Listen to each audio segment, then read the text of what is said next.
नमस्कार विद्यार्थी मित्र हो. आज आपण अंकगणित बुद्धिमत्ता या घटकातील आपण एक महत्वाचा टॉपिक बघतोय, तो म्हणजे गुणोत्तर प्रमाण.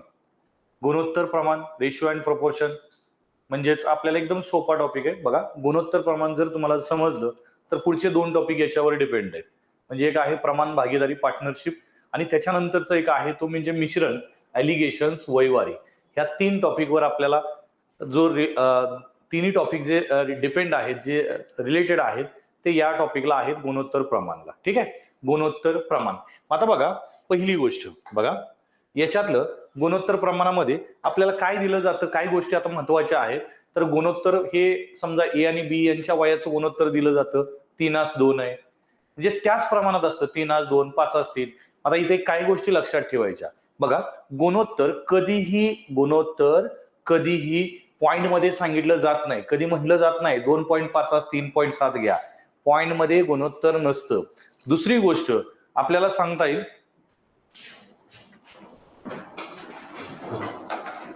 बघा, दुसरी गोष्ट आपल्याला सांगता येईल की गुणोत्तर जसं पॉइंट मध्ये नसतं तसं गुणोत्तर कधी निगेटिव्ह ही नसतं.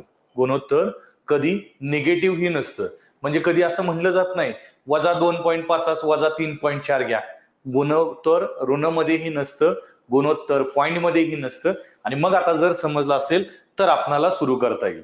आता सुरू करावं. बघा, जर सुरू केलं तर आपल्याला सांगता येईल, काय दिलंय पहिली संख्या, पहिलं एक्झाम्पल 3240 ला 5:3 या प्रमाणात विभागायचं. म्हणजे याचं जे 3240 आहे याचं 5 आणि 3 या गटात त्याचं भाग करायचं. किती? 5 आणि 3.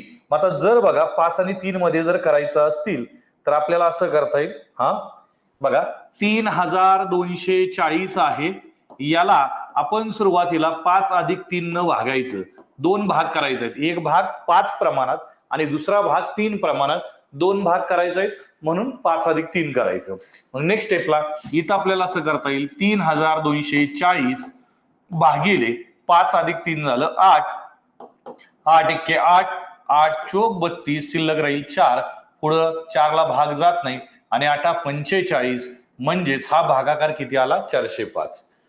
मग आता 5:3 या प्रमाणात विभागायचंय. बघा, पहिला भाग आपल्याला असा घेता येईल, पहिला भाग आणि दुसरा भाग, दोन भाग आपल्याला करायचे. दुसरा भाग, तर बघा पहिला भाग जो आहे हा याचं गुणोत्तर आहे 5 आणि या ठिकाणचं गुणोत्तर आहे 3. 5 आणि 3 याला गुणायचं आहे कितीनं? तर प्रमाण आलंय 405. या 405 न गुणायचं. लक्षात आलं? कशानं गुणायचं? 405 न. आता गुणता येईल. 5 गुणिले 5, 5 5 25 आणि 5 गुणिले 4 5 चोक 20. इथं 3 गुणिले 5 3 5 15 आणि 3 गुणिले 4 3 चोक 12. म्हणजे आपल्याला सांगता येईल, बघा, एक भाग आहे 2025 आणि दुसरा भाग आहे 1215. दोन्हीची बेरीज केली तर 3240 होणार आहे. मग हे आपलं उत्तर बरोबर आलं. ठीक आहे. नेक्स्ट आपल्याला पुढचा क्वेश्चन घेता येईल. काय दिलंय? खुर्ची व टेबल यांच्या किमतीचं गुणोत्तर. बघा काय क्वेश्चन आहे. खुर्ची व टेबल यांच्या किमतीचं गुणोत्तर 2:5 आहे. तर काय दिलंय? जर खुर्चीची किंमत 216 असेल तर टेबलाची किंमत किती? आता या ठिकाणी आपल्याला खुर्ची आणि टेबलाचं गुणोत्तर माहित आहे, ते आहे 2:5. म्हणजे जर खुर्चीची किंमत 2 प्रमाणात असेल तर टेबलाची किंमत 5 प्रमाणात. बरं, इथं देताना तुम्हाला कशाची तरी किंमत देतात. कशाची किंमत दिली आहे बघायचं. खुर्चीची किंमत, खुर्चीचं गुणोत्तर घ्या. टेबलाची किंमत, टेबलाचं गुणोत्तर घ्यायचं. एकूण किंमत म्हणलं गुणोत्तराची बेरीज. लक्षात आलं? खुर्चीची किंमत म्हणलं खुर्चीचं गुणोत्तर, टेबलाची किंमत म्हणलं टेबलाचं गुणोत्तर, एकूण किंमत म्हणलं तर एकूण गुणोत्तराची बेरीज. मग आता इथं आपल्याला असं करता येईल, प्रमाण बरोबर, बघा प्रमाण बरोबर आणि मग खुर्चीची किंमत आहे 216 भागिले खुर्चीचं गुणोत्तर आहे 2. बे 1 बे, त्यानंतर इथं 1 ला भाग जात नाही आणि बे 8 16, म्हणजेच प्रमाण आलं 108. मग आपल्याला सांगता येईल टेबलाची किंमत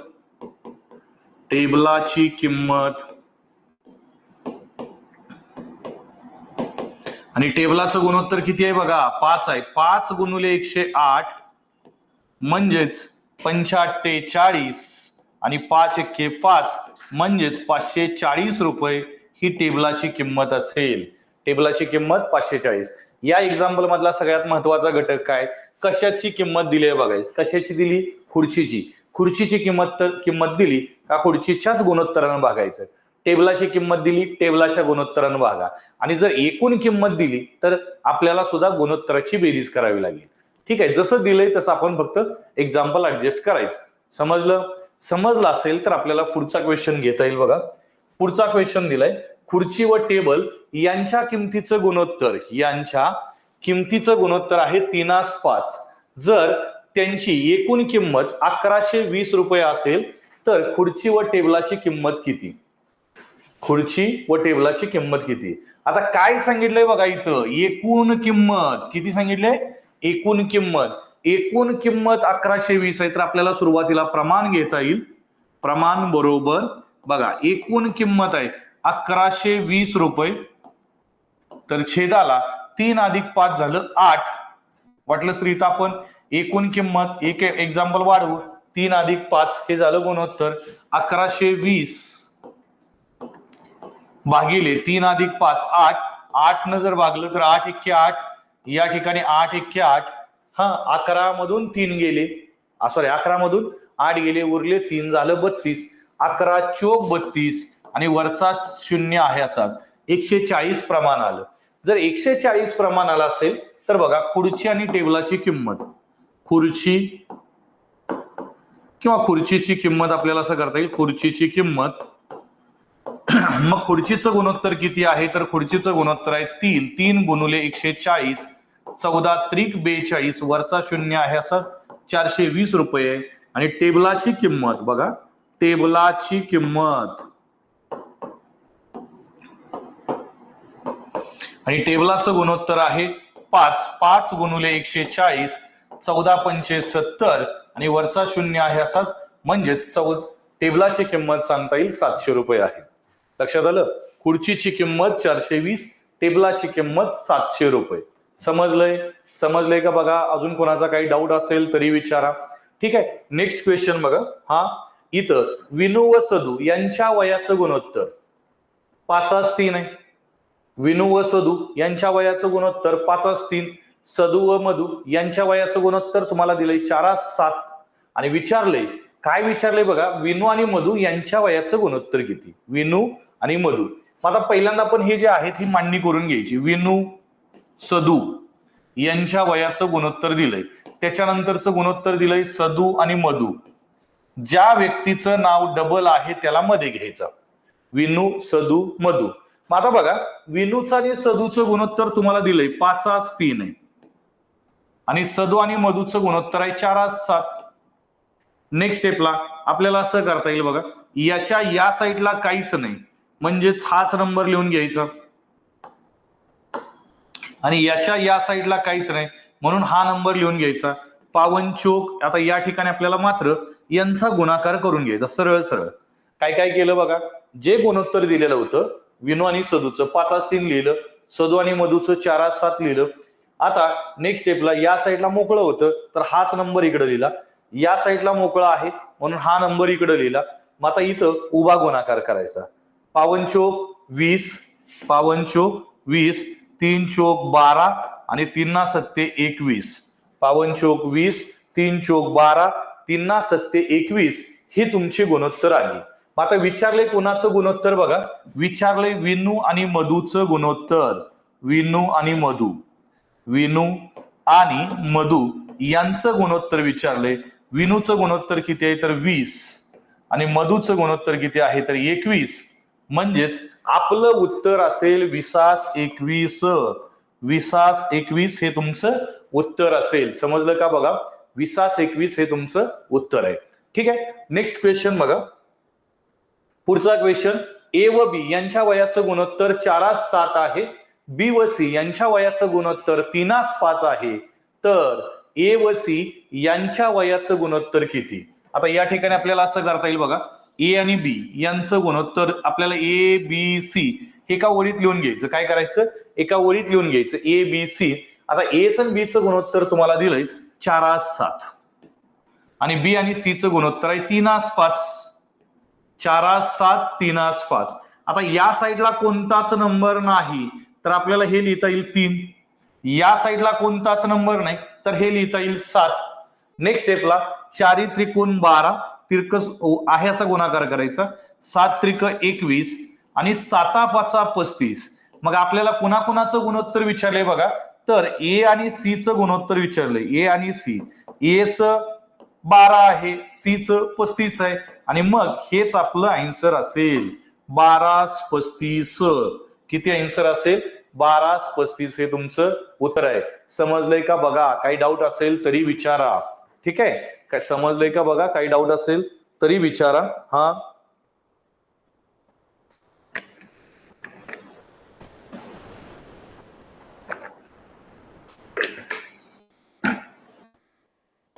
नेक्स्ट क्वेश्चन बघा.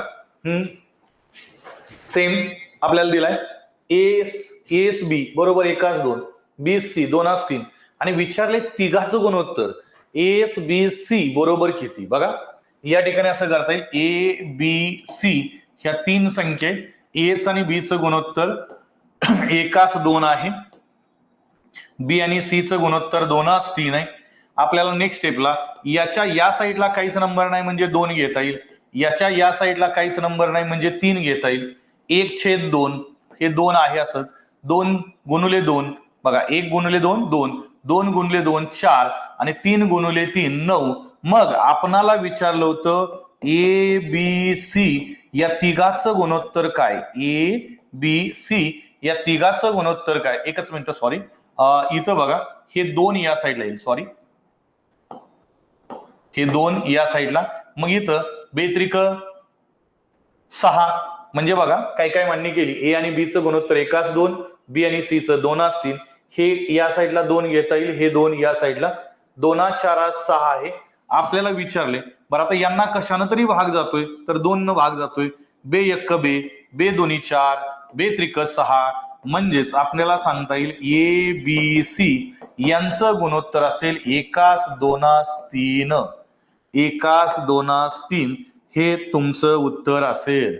समजलंय का बघा? काही डाऊट असेल तरी विचारत चला की डाऊट हा आहे. ठीक आहे, नेक्स्ट क्वेश्चन बघा. पुढचा क्वेश्चन आपल्याला घेता येईल. इथंही सेम तसाच टाईप आहे. काय काय दिलंय बघा. ए आणि बी चं गुणोत्तर 1 2, बी आणि सी चं गुणोत्तर आहे 4 5 आणि विचारले आपल्याला तिघाचं गुणोत्तर. ए बी सी चं तिघाचं गुणोत्तर. मग आता नेक्स्ट स्टेपला इथं आपल्याला असं करता येईल बघा. हा A B C, A B C. H आणि बी चं गुणोत्तर आहे 1 2, बी आणि सी चं गुणोत्तर आहे 4 5.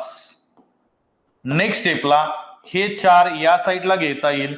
हे 2 या साईडला घेता येईल.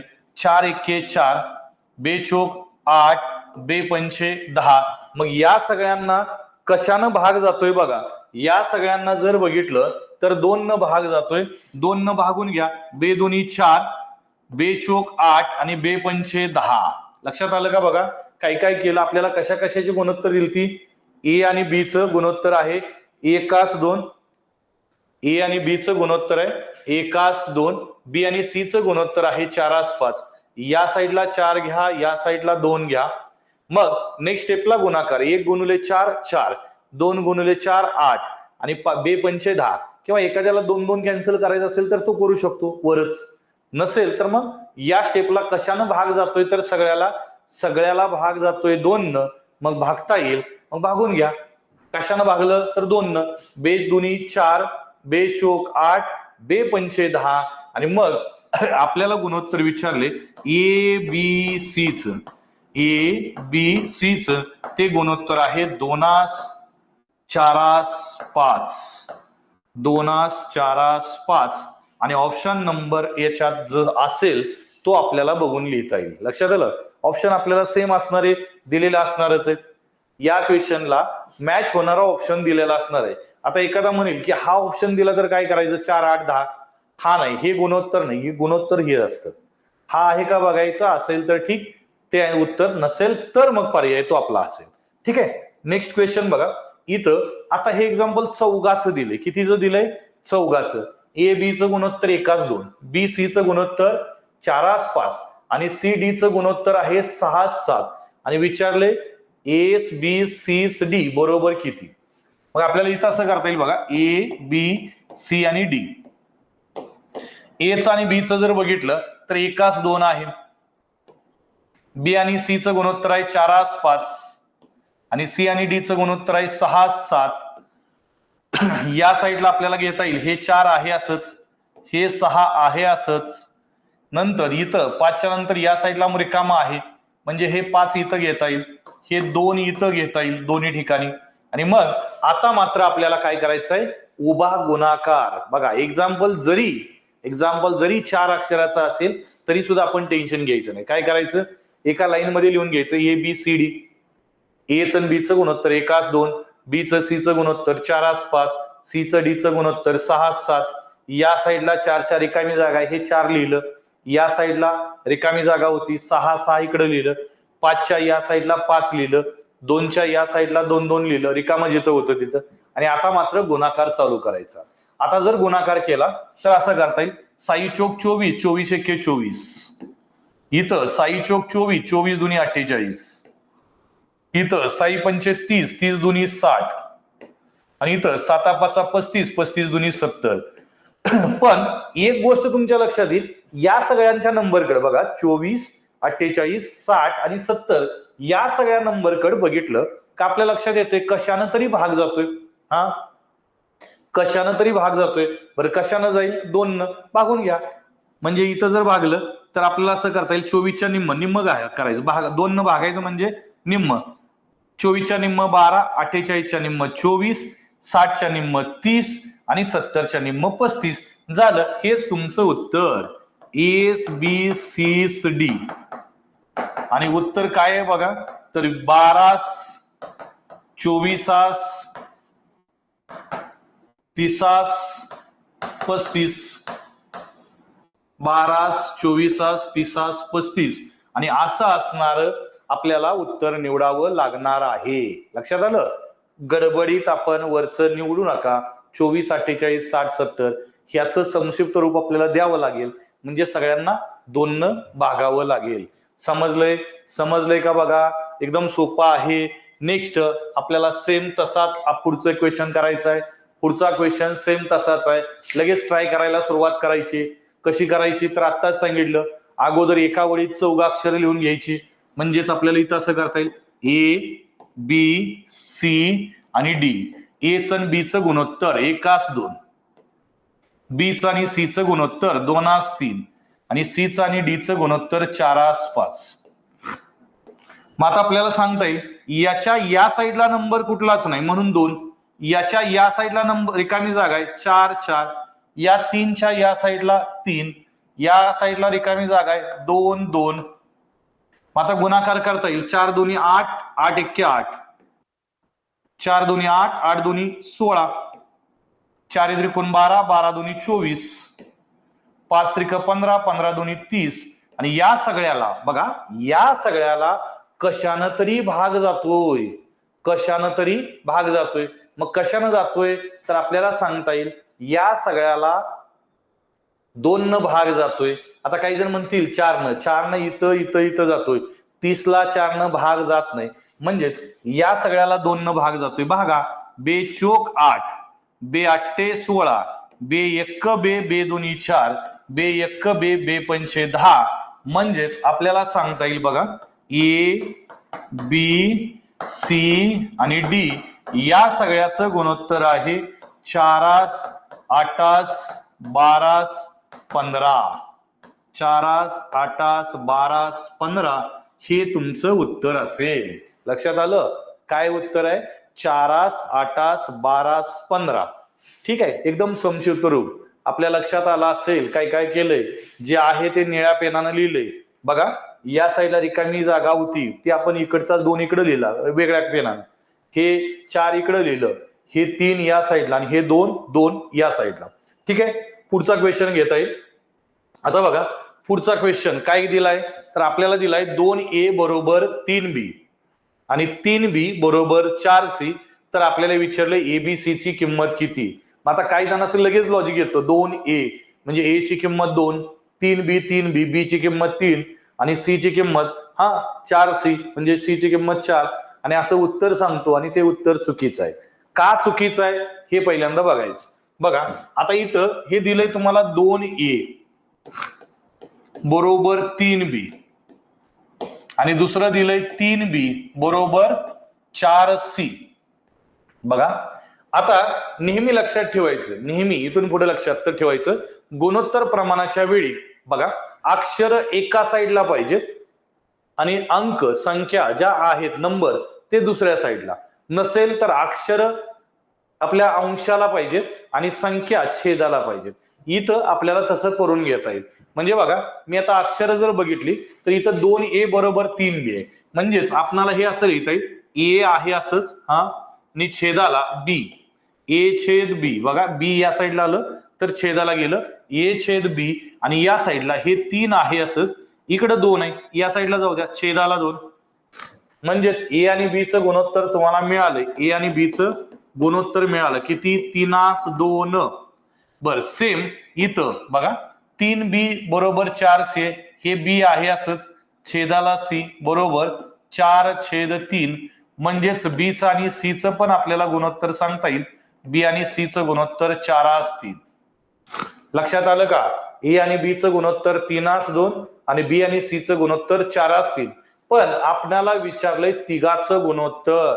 कशाचं विचारलंय? तिघाचं गुणोत्तर. मग इथं आपल्याला असं करता येईल बघा A B C. A आणि B चं गुणोत्तर किती आहे? 3:2. B आणि C चं गुणोत्तर आहे 4:3. लगेच या साईडला रिकामा आहे हे 4 लिहून घ्या, या साईडला रिकामा आहे हे 2 लिहून घ्या. 3 चोक 12, 2 चोक 8, 2 त्रिक 6. बरं या सगळ्यांना कशानं तरी भाग जातोय.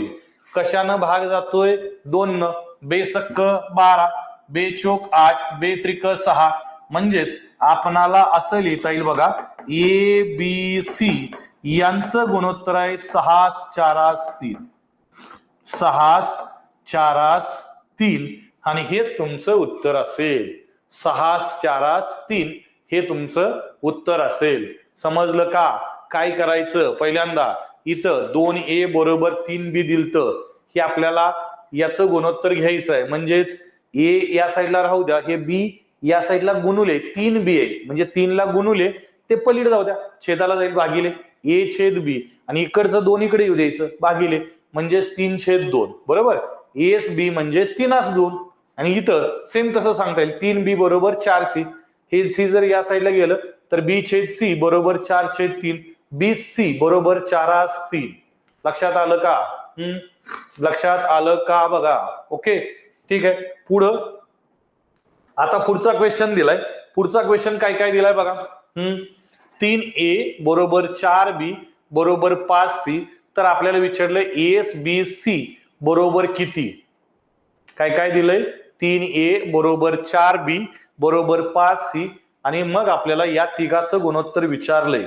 आता इथं तिघाचं गुणोत्तर घेता येईल. बघा या ठिकाणी 3A बरोबर 4B बरोबर 5C. आता तुम्ही म्हणाल सर मगाशी दोघाच होतं त्यावेळी ठीक होतं, एकतरी एका साईडला घ्यायला येत होतं. आता इथं तिघाचं कसं घ्यायचं? तर एक काम करायचं बघा या तिघाचा लसावी काढायचा. नंबर कुठले कुठले आहेत? बघा ABC चे सहगुणक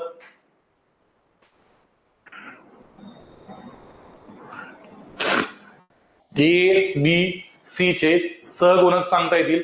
A चा सहगुणक 3 आहे, B चा सहगुणक 4 आहे आणि C चा सहगुणक 5 आहे. 3, 4, 5 चा लसावी 3 चोक 12, 12 पंचे 60. सलग संख्या असतील तर त्यांचा लसावी काय असतो? त्यांचा गुणाकार. 3 चोक 12, 12 पंचे 60. आता हे 60 घ्यायचं आणि छेदाला प्रत्येकाला 60 न भागायचं. म्हणजे इथं आपल्याला असं करता येईल 3A छेद 60 बरोबर 4B छेद 60 5C छेद 60. आता नेक्स्ट स्टेपला आपल्याला कॅन्सल करता येते का बघा. इथं भाग जातोय 3 एके 3, 3 एके 3 दुनी 6, हा वरचा 0 आहे असाच. 4 एके 4, 4 एके 4 शिल्लक राहील 2 होईल 20, 4 पंचे 20, 5 एके 5, 5 एके 5 आणि 5 दोन्ही 10. म्हणजेच इथं काय काय राहिलं? A छेद 20 बरोबर इथं बघा a छेद 20 बरोबर b छेद 15 बरोबर c छेद 12. मग आपल्याला तिघाचं गुणोत्तर पाहिजे म्हणजेच एस बी सी बरोबर 20 15 12 20 15 12 आणि हे तुमचं गुणोत्तर असेल. लक्षात आलं? 20 15 12 हे तुमचं गुणोत्तर आहे. ठीक आहे, काय म्हणणं आहे? हा 6 4 हा आन्सर तुम्ही सांगितलं. ठीक आहे बघा, ठीक आहे 20 15 12 आहे. पुढं नेक्स्ट क्वेश्चन आपल्याला बघता येईल बघा. ए छेद 2 बरोबर बी छेद 3 बरोबर सी छेद 5 दिले आणि आपल्याला विचारले ए अधिक बी अधिक सी बरोबर ए अधिक बी अधिक सी छेदाला सी बरोबर किती. अशा टाईपचा क्वेश्चन आहे. आपल्याला काय विचारले? ए अधिक बी अधिक सी आणि छेदाला सी बरोबर किती, तर आपल्याला सांगता येईल बघा. जसं आपण मी मागाशी सांगितलं होतं, किमती कशा, एक तर अक्षर एका साईडला असतात, नंबर एका साईडला नसेल तर अक्षर अंशाला आणि नंबर छेदाला, यानुसार किमती घेता येईल बघा. ए ची किंमत 2, बी ची किंमत 3, सी ची किंमत 5 इथं फक्त ठेवायच्या.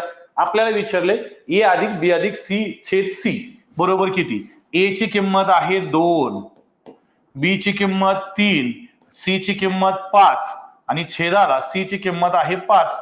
नेक्स्ट स्टेपला 2 अधिक 3 5, 5 आणि 5 10, 10 भागिले 5 म्हणजेच 5 एके 5, 5 दोन्ही 10. तुमचं उत्तर असेल 2. किती उत्तर आहे? 2 उत्तर आहे. समजलं का बघा. ए अधिक बी अधिक सी छेदाला सी. ए ची किंमत 2, बी ची किंमत 3, सी ची किंमत 5. इथं ज्या किमती आहेत त्या ठेवायच्या आणि मग जे काय होतंय ते कॅल्क्युलेशन करायचं. बेरीज वजाबाकी गुणाकार भागाकार. ए अधिक बी अधिक सी म्हणजेच 2 अधिक 3 अधिक 5 झालं 10. छेदाला आहे 5, 10 भागिले 5 म्हणजेच तुमचं उत्तर किती आलं? 2. ठीक आहे. नेक्स्ट क्वेश्चन बघा. इथं दिलं ए छेद बी बरोबर 2 छेद 3. तर आपल्याला विचारले, तर आपल्याला काय विचारले? ए अधिक बी छेदाला ए वजा बी बरोबर किती. ए अधिक बी छेदाला ए वजा बी बरोबर किती आहे असं आपल्याला विचारलेलं आहे. लक्षात आलं का बघा. ए अधिक बी ए वजा बी याची किंमत विचारली आहे. मग आता आपल्याला सांगता येईल हा ए ची किंमत बघा. ए आणि बी एका साईडला आहे, किमती दुसऱ्या साईडला आहे. ए ची किंमत ए च्या समोरची किती 2, बी ची किंमत त्याच्या समोरची 3, ए ची किंमत 2, बी ची किंमत 3 इथं ठेवता येतील. ठेवा. ए ची किंमत 2, बी ची किंमत 3, 2 अधिक 3 आणि छेदाला 2 वजा 3. नेक्स्ट स्टेपला 2 अधिक 3 झालं 5 आणि छेदाला 2 वजा 3 म्हणजेच 1 वजा 1 बरोबर. 2 मधून 3 जर वजा केलं तर आलं वजा 1. मग आता इथं 5 छेदाला किती आहे बघा वजा 1 आहे म्हणजेच आपल्याला सांगता येईल वजा 5. वजा 5 हे तुमचं उत्तर असेल. वजा 5 हे तुमचं उत्तर असेल. समजलं का बघा. काही डाऊट असेल या प्रश्नाबद्दल तरी विचारा. ठीक आहे. काय डाऊट आहे का बघा. हा जर डाऊट नसेल तर आपल्याला नेक्स्ट क्वेश्चन घेता येईल. काय दिलंय इथं 3 संख्यातील ए व बी संख्येचे गुणोत्तर 3:5 आहे बघा. 3 संख्यातील ए व बी संख्येचे गुणोत्तर जे आहे ते गुणोत्तर आपल्याला सांगता येईल. ते आहे 3:5. पुढे दिलंय बी व सी संख्येचे गुणोत्तर 3:4 आहे. जर संख्या 80 असेल तर ए संख्या बघा, तर सी संख्या 80 असेल तर ए संख्या कोणती ए विचारतात किंवा दुसरी संख्या बी संख्या विचारतात. मग आपल्याला जसं आपण मगाशी घेतलं होतं तसं घेता येईल बघा. ए B C. A B C. ए आणि बी संख्येचं गुणोत्तर तुम्हाला दिलंय 3:5. काय दिलंय 3:5 आणि बी आणि सी संख्येचं गुणोत्तर दिलंय 3:4. लक्षात आलं का बघा. ए आणि बी संख्येचं गुणोत्तर 3:5, बी आणि सी संख्येचं गुणोत्तर 3:4. मग आपल्याला नेक्स्ट स्टेपला इथं अशी रेष मारणार आपण.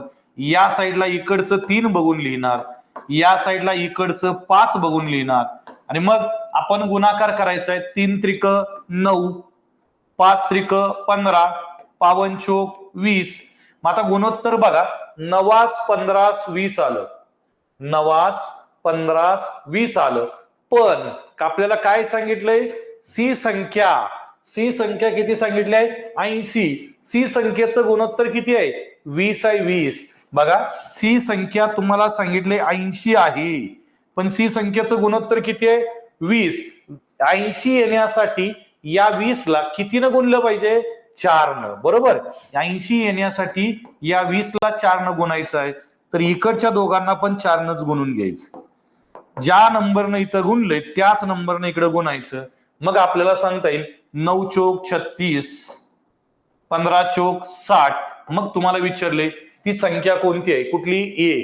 म्हणजे आपल्याला सांगता येईल ए संख्या असेल 36 आणि बी संख्या असेल 60. जे विचारलंय ते ऑप्शन मध्ये बघायचं आणि तसंच आपलं उत्तर निवडायचं. ठीक आहे. हा काही डाऊट असेल तरी बघा. बरोबर, ए ची किंमत 60. हा बरोबर आहे. ओके, ठीक आहे. नेक्स्ट पुढचा क्वेश्चन. हा इथं काय दिलंय बघा, 2 वर्तुळांच्या त्रिज्येचं गुणोत्तर, 2 वर्तुळाच्या त्रिज्येचं गुणोत्तर 4:5 आहे. तर आपल्याला विचारलंय त्या वर्तुळाच्या परिघाचं गुणोत्तर किती.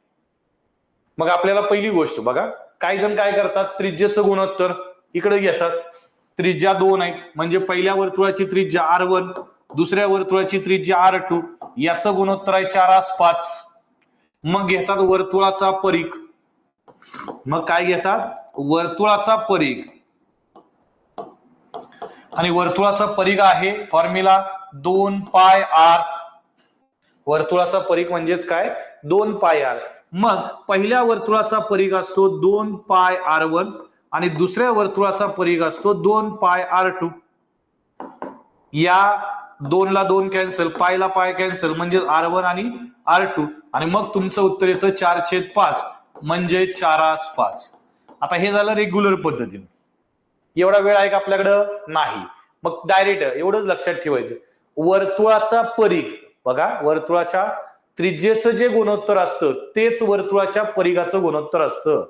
लक्षात आलं, वर्तुळाच्या त्रिज्येचं गुणोत्तर हेच वर्तुळाच्या परिघाचं गुणोत्तर असतं. मग आपल्याला इथं लिहिता येईल बघा,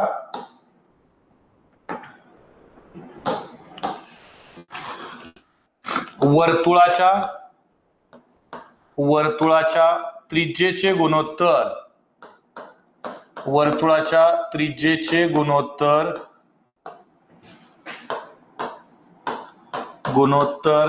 हेच परिघाचं गुणोत्तर असते, हेच वर्तुळाच्या परिघाचे गुणोत्तर असते, वर्तुळाच्या परिघाचे गुणोत्तर असते.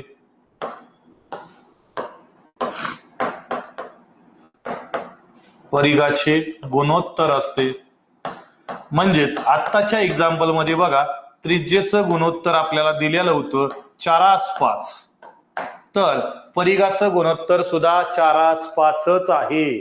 त्रिज्येचं जेवढं गुणोत्तर आहे तेवढंच परिघाचं गुणोत्तर असतं. त्रिज्येचं गुणोत्तर 4:5, परिघाचं गुणोत्तर सुद्धा 4:5. ठीक आहे, समजलंय. हे फक्त कुठतर लिहून ठेवा, हे आपल्याला लागणार आहे. अजून एक 2-3 ट्रिक्स आपल्याला याच्यातले बघायचे. पुढं इथं दिलंय बघा, चौरसाच्या बाजूचं गुणोत्तर 5:7 आहे, तर परिमितीचे गुणोत्तर किती. चौरसाच्या बाजूचं गुणोत्तर 5:7 दिलंय, तर आपल्याला विचारलंय परिमितीचं गुणोत्तर किती. बघा, सेम आत्ताच्या सारखं करायचं. चौरसाच्या बघा, चौरसाच्या आपल्याला सांगता येईल बाजूचं जे गुणोत्तर असतं तेच परिमितीचं गुणोत्तर असतं. लक्षात आलं, चौरसाच्या बाजूचे गुणोत्तर, चौरसाच्या बाजूचे गुणोत्तर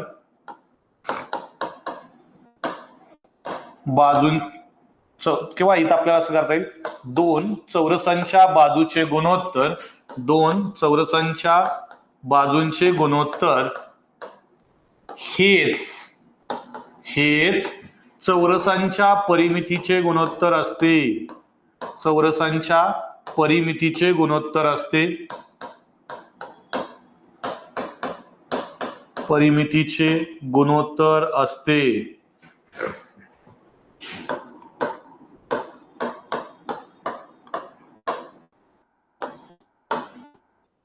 अजून एक गोष्ट आपल्याला याच्यातलीच सांगतो, आता इथं नाही आहे एक्झाम्पल मध्ये, परंतु आपल्याला पुढच्या एक्झाम्पल मध्ये किंवा इतर आपल्याला एक्झाम्पल सांगता येईल. बघा, कधी कधी आपल्याला चौरसाच्या बाजूचं गुणोत्तर देतात आणि विचारतात चौरसाच्या क्षेत्रफळाचं गुणोत्तर सांगा, किंवा कधी कधी चौरसाच्या परिघाचं गुणोत्तर देतात आणि आपल्याला विचारतात चौरसाच्या क्षेत्रफळाचं गुणोत्तर सांगा. तर लक्षात ठेवायचं, चौरसाच्या बाजूचं किंवा परिमितीचं गुणोत्तर जर दिलं, चौरसाच्या बाजूचं किंवा परिमितीचं गुणोत्तर दिलं आणि क्षेत्रफळाचं गुणोत्तर विचारलं तर फक्त त्याचा वर्ग करायचा. काय करायचा? त्याचा वर्ग करायचा. मग आपल्याला इथं घेता येईल बघा, पुढच्या स्टेपला इथं असं लिहू आपण, पुढचा नियम, चौरसाच्या किंवा इथं आपण असं घेऊ, दोन चौरसांच्या बाजूचे किंवा परिमितीचे बाजूचे किंवा परिमितीचे गुणोत्तर दिले असता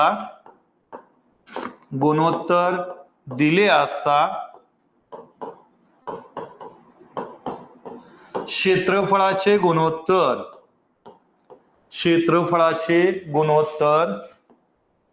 त्याच्या वर्गा एवढे असते. क्षेत्रफळाचे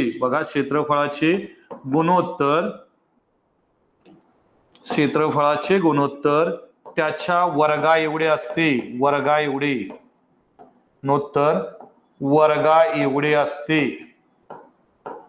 वर्ग करायचा फक्त. लक्षात आलं? मग आत्ताच्या एक्झाम्पल मध्ये बघा, आपल्याला बाजूचं गुणोत्तर दिलंय 5:7. काय दिलंय? 5:7 बाजूचं गुणोत्तर दिलंय. विचारलंय परिमितीचं गुणोत्तर. मग आपल्याला सांगता येईल चौरसाच्या परिमितीचे गुणोत्तर आपल्याला म्हणता येईल बाजूचं गुणोत्तर आहे तेच परिमितीचं गुणोत्तर आहे. चौरसाच्या परिमितीचे गुणोत्तर बरोबर, आणि ते किती आहे तर 5:7. पण जर क्षेत्रफळाचं विचारलं असतं तर आपण असं घेतलं असतं, चौरसाच्या क्षेत्रफळाचे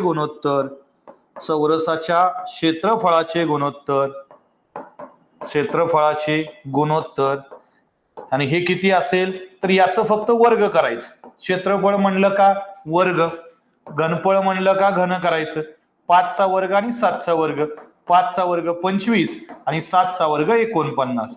म्हणजेच तुमचं आन्सर असेल 25:49. काय असेल म्हणजे सॉरी, या प्रश्नाचं आन्सर बघा, या प्रश्नाचं आन्सर तुमचं हेच आहे 5:7. का तर परिमितीचं गुणोत्तर विचारलंय. फक्त क्षेत्रफळाचं गुणोत्तर म्हणलं का काय करायचं? वर्ग करायचं. क्षेत्रफळ म्हणलं का वर्ग. ठीक आहे, समजलं असेल तर आपल्याला पुढचं घेता येईल. पुढचा क्वेश्चन घेऊ. बघा, इथं दिलंय 2 वर्तुळाच्या त्रिज्येचं गुणोत्तर 5:7 आहे. काय आहे? 5:7. आणि आपल्याला विचारलंय तर वर्तुळाच्या क्षेत्रफळाचे गुणोत्तर किती? जसं आपण पाठीमागे बघितलं होतं सेम तसं. 2 वर्तुळाच्या त्रिज्येचं गुणोत्तर हेच परिघाचं गुणोत्तर असतं. त्रिज्येचं गुणोत्तर हेच परिघाचं गुणोत्तर असतं. पण जर आपल्याला समजा त्रिज्येचं गुणोत्तर किंवा परिघाचं गुणोत्तर दिलं आणि आपल्याला विचारलं की बाबा क्षेत्रफळाचं गुणोत्तर सांगा, तर काय करायचं? वर्ग करायचा. लक्षात आलं? काय करायचं? वर्ग करायचा. मग आपणाला इथं असं घेता येईल बघा, हा इथला रूल आपल्याला असा करता येईल, दोन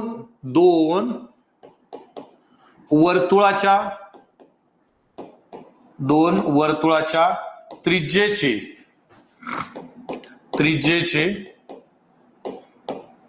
किंवा परिघाचे, बघा, त्रिज्येचे किंवा परिघाचे गुणोत्तर दिले असता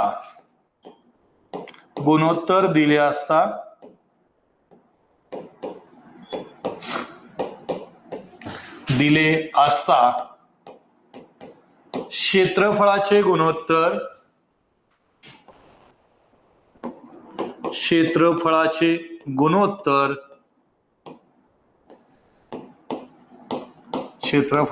गुणोत्तर हे वर्गा एवढे असते. फक्त आपल्याला काय करायचं इथं? त्यांचा वर्ग करायचा आहे. वर्गा एवढे असते. मग आपल्याला सांगता येईल इथं काय विचारलंय बघा, वर्तुळाचं क्षेत्रफळाचं गुणोत्तर आपल्याला घेता येईल. वर्तुळाच्या क्षेत्रफळाचे गुणोत्तर वर्तुळाच्या क्षेत्रफळाचे गुणोत्तर आणि आपल्याला दिलंय कशाचं, त्रिज्येचं दिलंय गुणोत्तर 5/6, विचारलंय क्षेत्रफळाचं लगेच वर्ग, 5चा वर्ग आणि 7चा वर्ग, 5चा वर्ग 25 आणि 7चा वर्ग 49, हेच तुमचं उत्तर. 25/49 बरोबर. तारा दिवे बरोबर, 25/49 हे तुमचं उत्तर आहे, ते बरोबर आहे. उत्तर कमेंट मध्ये सांगत चला, म्हणजे थोडंसं आणखी काय डाऊट वगैरे असेल तर आपल्याला घेता येईल. ठीक आहे. नेक्स्ट क्वेश्चन बघा, पुढचा क्वेश्चन इथं दिलंय, एका त्रिकोणाच्या कोनाच्या मापाचे गुणोत्तर, मापाचं गुणोत्तर 4/5/6 आहे. आपल्याला विचारले सर्वात मोठ्या कोनाचं माप किती. पहिली गोष्ट बघा, त्रिकोणाच्या तिन्ही कोनाच्या मापाची बेरीज किती असते. हा, त्रिकोणाच्या तिन्ही कोनाच्या मापाची बेरीज बघा किती असेल. त्रिकोणाच्या तिन्ही कोनाच्या मापाची बेरीज, त्रिकोणाच्या तिन्ही कोनाच्या मापाची बेरीज 180 आहे. बरोबर, अनुजा वाघमारे बरोबर, आन्सर बरोबर आहे 180. मग आता बघा आप बरोबर, हा तारा दिवे बरोबर 180 आहे. मग आपल्याला काय बघायचं आहे, हा बघा, त्रिकोणाच्या तिन्ही कोनाच्या मापाची बेरीज, त्रिकोणाच्या तिन्ही कोनाच्या मापाची बेरीज 180, चौकोनाच्या चारी कोनाच्या मापाची बेरीज किती असते तर 360 माहित आहे.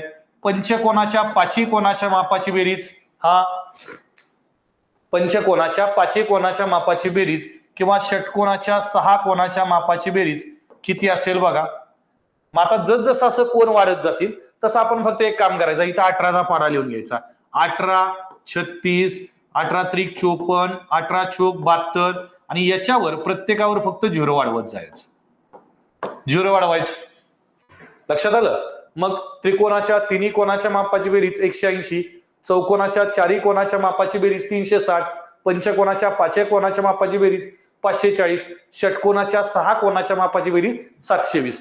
पण अजून सांगतो बघा, एकदा क्वेश्चन असाही विचारला गेलाय सरळ सेवेला, काय, सुसम 12 बाजू असणाऱ्या आकृतीतील प्रत्येक कोन किती मापाचा. प्रत्येक कोन किती मापाचा. आता सुसम म्हणजे काय, प्रत्येक बाजू समान असणारा. आता प्रत्येक बाजू जर समान असेल तर प्रत्येक कोन सुद्धा समान असणार आहे. मग 12 बाजू असणाऱ्या आकृतीतील कोणाची अगोदर बेरीज केली पाहिजे. मग आता त्यावेळी काय असं लिहून जाऊन चालेल का, नाही. मग याला बेस्ट ऑप्शन काय, तर बघा, कुठल्याही डायग्रामच्या एकूण कोणाची जर बेरीज पाहिजे असेल तर आपण इथं असं करू शकतो, कोणाची बेरीज बघा, कोणाची बेरीज किंवा त्याला आपण थिटाही म्हणतो, थिटा बरोबर बघा n-2 गुणुले 180 करायचं. n म्हणजेच काय, किती बाजू सांगितले, त्रिकोण असेल 3 बाजू, चौकोन असेल 4 बाजू, पंचकोन असेल 5 बाजू, अष्टकोन असेल 8 बाजू, 8 - 2 गुणिले 180 तुम्ही एकूण कोणाच्या मापाची बेरीज सांगू शकाल. ठीक आहे. मग आता बघा, आपण आता हे जर झालं असेल बेसिक, तर आपण इकडच्या साईडला येऊ. त्रिकोणाच्या तिन्ही कोनाच्या मापाची बेरीज किती आहे तर 180. पण त्रिकोणाच्या तिन्ही कोनाच्या मापाचं गुणोत्तर दिलंय तुम्हाला 4/5/6. म्हणजे हे काय असतं बघा, असा त्रिकोण असतो, याचा एक कोन असतो समजा इथला 4x, या ठिकाणचा 5x आणि या ठिकाणचा 6x, आणि या तिन्ही कोनाच्या मापाची बेरीज किती आहे तर 180. मग आता हे करण्यापेक्षा सगळ्यात सोपं असं करायचं बघा, प्रमाण घ्यायचं. कसं तर एक त्रिकोणाच्या तिन्ही कोनाच्या मापाची बेरीज 180 भागिले या तिघाच्या गुणोत्तराची बेरीज 4+5+6, या तिघाची बेरीज 4, 5, 6. हा, 4+5+6 किती झालं, 4 आणि 5 9, 9 आणि 6 15.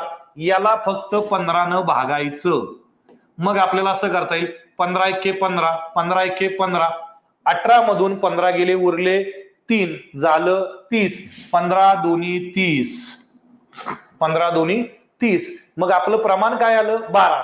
विचारले काय बघायचं, सर्वात मोठा कोन. या गुणोत्तरातलं सगळ्यात मोठं काय आहे 6.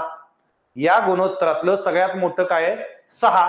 तर आपल्याला इथं सांगता येईल सर्वात मोठा कोन, सर्वात मोठा कोन, आणि तो सांगता येईल बघा 6 गुणुले 12. मग 6 गुणुले 12 म्हणजेच 12 × 72 किती अंशाचा कोन असेल 72 अंशाचा ऑप्शन नंबर जो असेल तो आपल्याला निवडायचा आहे. लक्षात आलं? एक असेल 72, दुसरा 12 पंचे 60, तिसरा 12 चोक 48, तीन कोण असतील 72, 60, 48. समजलं? समजलंय का बघा? काही डाऊट असेल तरी विचारा. हा समजलंय? ठीक आहे. जर समजलं असेल बरोबर 72 आहे, सगळ्यांची उत्तर बरोबर आहेत, 72 आहे. 72 असेल तर आपल्याला पुढचा घेता येईल. पुढचा क्वेश्चन काय दिलाय बघा. हा, दोन संख्येचे गुणोत्तर 3:5 आहे. प्रत्येक संख्येत 6 मिळवले तर नवीन गुणोत्तर 5:7 येते. तर ती संख्या कोणती? बघा आपल्याला सांगितले दोन संख्येचं गुणोत्तर काय 3:5 म्हणजेच आपल्याला सांगण्यात येईल एक संख्या आहे 3x, दुसरी संख्या आहे 5x. प्रत्येक संख्येत काय मिळवायचं सांगितलंय 6. प्रत्येक संख्येत सांगितलं तर अंशात छेदात मिळवायचं. कधी कधी तुम्हाला सांगतात अंशात 2 मिळवा, छेदात 3 मिळवा. जसं सांगितलं तसं करायचं. कधी कधी सांगतात पहिल्या संख्येत 2 मिळवा, दुसऱ्यातून 2 वजा करा, 3 वजा करा. जे सांगितले ते करायचं. आता बघा इथं काय सांगितले प्रत्येक संख्येत 6 मिळवा. आपल्याला इथं 6 मिळवता येईल. याच्यामध्ये 6 मिळवलं, याच्यामध्ये 6 मिळवलं आणि मग नवीन गुणोत्तर आलं 5:7. 7 गुणिले 3 7 त्रिक 21x अधिक 7 गुणिले 6 7 चक्कून 42. किंवा एक स्टेप वाढली तर वाढू द्या. या साईडला 7 न गुणायचं आणि ही टर्म इकडे घालवायची. म्हणजे 7 कंसात 3x अधिक 6 आणि या साईडला असेल 5 कंसात 5x अधिक 6. नेक्स्ट 7 गुणिले 3 7 त्रिक 21x आणि 7 चक्कून 42. या बाजूला 5 गुणिले 5x 5 5 25x आणि 5 चक्क 30.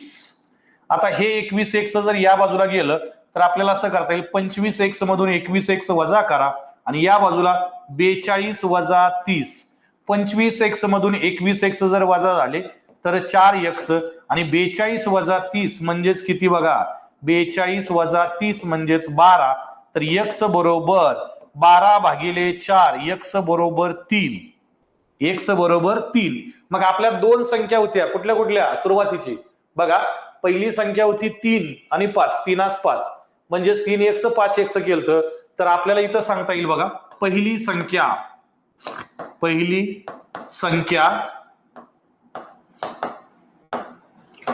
आणि ती आहे 3x म्हणजेच 3 गुणिले 3 9 ही पहिली संख्या झाली आणि दुसरी संख्या ती आहे 5x म्हणजेच 5 गुणिले 3 5 त्रिक 15. लक्षात आलं? पहिल्या संख्येत काय करायचं दोन्ही संख्येत 6 मिळवायचं सांगितलंय. मिळवायचं तिरकस गुणाकार करायचा. आपल्याला x ची किंमत येईल आणि x ची किंमत आले त्या x च्या किमतीनं इथं गुणायचं. पहिल्या गुणला 3 ला x च्या किमतीने गुणलं 3 3 त्रिक 9 हे येईल. त्याच्यानंतर जर बघितलं तर दुसरं आहे 5 5 त्रिक 15. तुमचं एका प्रश्नाचं उत्तर 9 असेल, दुसऱ्या प्रश्नाचं उत्तर 15 असेल. समजलं? समजलंय का बघा? हा प्रश्न समजला असेल तर आपल्याला पुढचा प्रश्न घेता येईल. हा इथं दोन संख्येचे गुणोत्तर 2:3 आहे. जर प्रत्येक संख्येत 5 मिळवले असता नवीन गुणोत्तर 4:5 मिळते. तर लहान संख्या कोणती? बघा दोन संख्येचं गुणोत्तर इथं पहिली संख्या दिली आहे 2:3 म्हणजे 2:3 गुणोत्तर आहे. तर पहिली संख्या सांगता येईल 2x, दुसरी संख्या आहे 3x. प्रत्येक संख्येत किती मिळवायचं सांगितलंय 5. मग 5 मिळवलं तर नवीन गुणोत्तर आहे 4:5. नवीन गुणोत्तर 4:5. बरं आता तिरकस गुणाकार करता येईल. 5 न जर या साईडला गुणलं तर 5 कंसात 2x अधिक 5 आणि या साईडला आहे 4 कंसात 3x अधिक 5. हा 5 न कंसात गुणून घ्या. 5 दोन्ही 10x अधिक 5 गुणिले 5 5 5 25. 4 गुणिले 3 4 त्रिकोण 12x आणि 4 गुणिले 5 4 पंचे 20. आता नेक्स्ट स्टेपला 12x मधून 10x वजा करा आणि या साईडला 25 मधून 20 वजा करा. मग आपल्याला असं करता येईल बघा 12x मधून जर 10x गेले तर 2x आणि 25 मधून जर 20 गेलं तर 5. x बरोबर 5/2.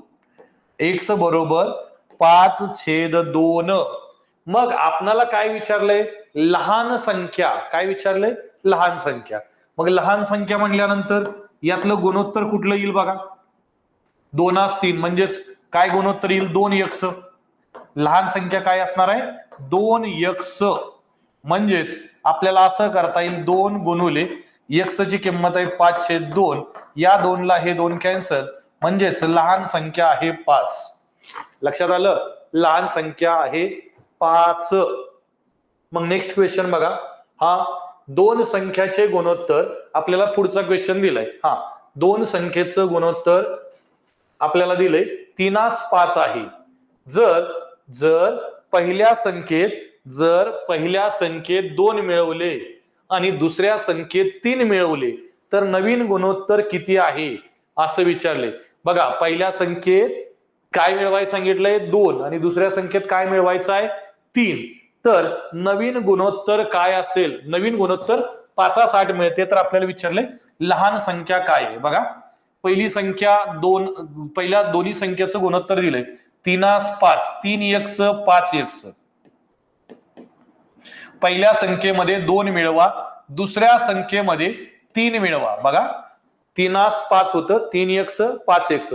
पहिल्या संख्येमध्ये 2 मिळवायचं, दुसऱ्या संख्येमध्ये 3 मिळवायचं. मग येणारं गुणोत्तर आहे 5/8. 5/8. हे जर 8 या साईडला आलं तर आपल्याला तिरकस गुणाकार असा करता येईल 8 कंसात 3x अधिक 2 आणि या साईडला असेल 5 कंसात 5x अधिक 3. नेक्स्ट स्टेपला 8 त्रिक 24 x, 8 दोन्ही 16. या साईडला 5 गुणुले 5, 5/5 25x, 5 गुणुले 3, 5 त्रिक 15. बघा, 25x मधून या साईडचे 24x या बाजूला वजा करा आणि या साईडला 16 वजा 15. 25x मधून 24x गेले तर x आणि 16 मधून 15 गेले तर 1. मग x बरोबर 1. आपल्याला कुठली संख्या विचारली आहे? लहान संख्या. 3x आणि 5x. काय लहान असेल हो? 3x. म्हणजेच इथं आपण असं घेऊ शकतो, लहान संख्या बरोबर 3x, म्हणजेच 3 गुणुले 1 म्हणजेच 3. म्हणजे किती असेल? 3. लहान संख्या 3. मोठी संख्या जर विचारली असती तर 5x. 5 गुणुले 1 5 तुमचं उत्तर आलं असतं. इथंपर्यंत समजलंय का? बघा, हे आपला गुणोत्तर प्रमाणाचा पहिला पार्ट आपण इथं कंप्लीट करतोय. उद्यापासून थोडस याच्यातली, आता जर समजले असतील तर याच्यातली टफ एक्झाम्पल आपण सेकंड पार्ट मध्ये घेणार आहे. ठीक आहे, इथं आपण थांबतोय. काही डाऊट असेल अभ्यास करा आज आणि उद्याच्या सेशनला विचारा. ठीक आहे, थांबूया. थँक्यू.